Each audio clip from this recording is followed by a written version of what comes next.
So right now, if you're watching this, we're in the aftermath of Hurricane Harvey and Irma, and the hard part is only about to begin. But today I wanted to address that question, should I stay or should I go? Because I think that's something that a lot of us think about when we are thinking about something bad happening, especially when we have a lot of forewarning. And so I'm going to put my social work hat on, give you some of my professional feedback as well as personal on how to help yourself make that decision, because it really is or could be life and death. Should I stay or should I go now? If I go there will be trouble, and if I stay it will be double. So most of us have been watching the hurricane unravel, or the two hurricanes unravel, probably also thinking, would I stay or would I go? Now, I have been personally involved in those kinds of decisions and also professionally. And so I just wanted to give you some feedback on, number one, why we make those decisions, and two, how to help better evaluate your own decision, because it's important to really think about this before it happens. In the midst of a crisis, it's often not our best judgment. And I'll give you an example of that. The first time I was in a fire warning evacuation, this is kind of a funny story. I was actually getting my hair cut and I was having it cut all off, and half of it was really short and the other half was really long. I remember it was 1 o'clock. The hairdresser got a phone call. It's now time to evacuate the mountain. The mountain is on fire. And I remember us looking at each other because half my hair was here and half was down. God bless her. She cut the rest of it off. I went home. I kind of panicked. I ran out of the house as best I could. What followed was a bit of a disaster. But more importantly, when I came home, I'd left the sliding door open. I'd left all these things out where they shouldn't have been. I panicked and I did not handle it well. I'd only been in that mountain fire situation a short time, so I hadn't really thought things through. The second time, I didn't leave for my own personal reasons, and it turned out to be okay, but we're going to cover that real quick right here. So the first step is why I say this, is it's really important to think it through, because don't be like me, don't panic. It doesn't usually work out that well. Two, one of the things that happens is there's a couple reasons why we do or don't leave. So the first reason that we don't leave is we don't want to leave. This is our stuff. This is our home. We have an emotional attachment. We're overwhelmed. We want to protect it. So it's easy to get caught up in the stuff, the control, the safety, protection, and not wanting to leave. So that's the first value judgment, that you're going to run across.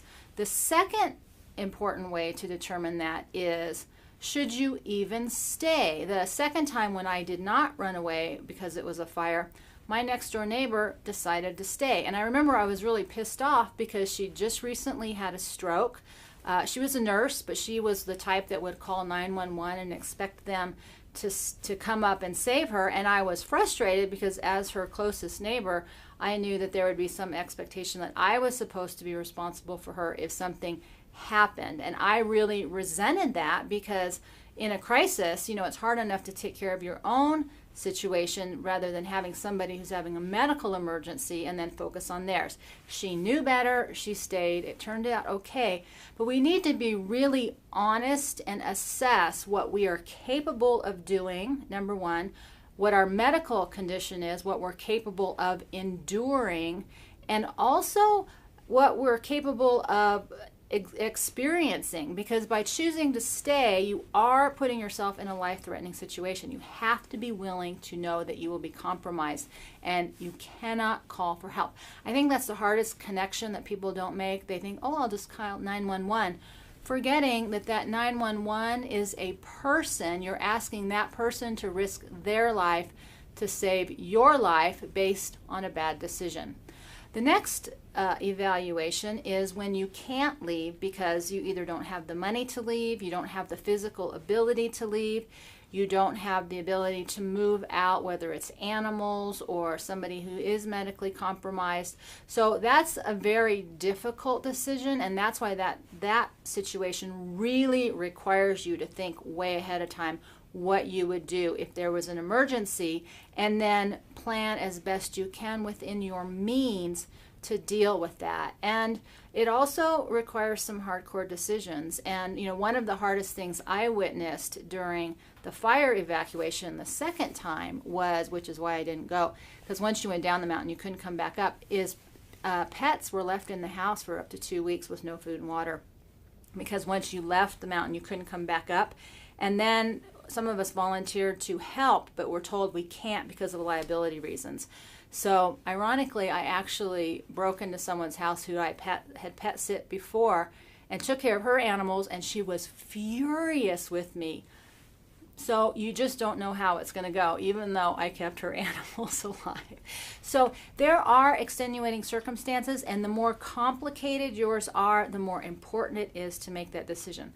The next filter that is really a big reason why you see people make very bad decisions is, one, they're either not mentally competent to make that decision, or the big secret is a lot of people who are addicts or alcoholics won't leave, because to go into a shelter or to escape means they are not going to get to be able to drink or use. And that is probably the number one reason you won't see people leave, even though everything in you says you need to get out of that situation. So a lot of times we're not honest with ourselves about what our limitations are. That is a secret thing that people won't tell you why they won't want to go, but it is a huge reason why, number one, people just stay homeless in general, and two, they're unwilling to leave their wildly unsafe situation. Now, with that said, those are just some evaluation tools to think about beforehand. And the bottom line is it's not an easy decision. I think once you make it, you need to commit to it and not get into blame if it doesn't work out. If it was maybe a bad decision to leave, you just need to own it and then stay with it. And the best way to manage all that is to just trust that you're doing the best you can, as is everybody else.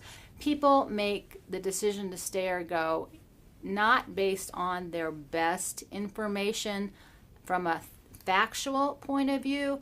They make it based on an emotional point of view, and making emotion-based decisions when it comes to life and death is not a good idea. So that's just a little bit today in the wake of a big old mess that we're facing, because there's all kinds of things. There's earthquakes, fires, hurricanes. There's a lot going on. So now is a really good time to take a moment to really assess the reality of your situation and make a plan and decide what you're gonna do. And then when you do it, commit, own it, don't live in regret. So that is our little bit for today here on Survival Road at the Road Report. So hearts, prayers, and wishes, to everybody who's really struggling right now. So I just wanted to throw that out there while I was thinking about it, offer it to you for you to think about, and we'll take a deep breath and see you next time.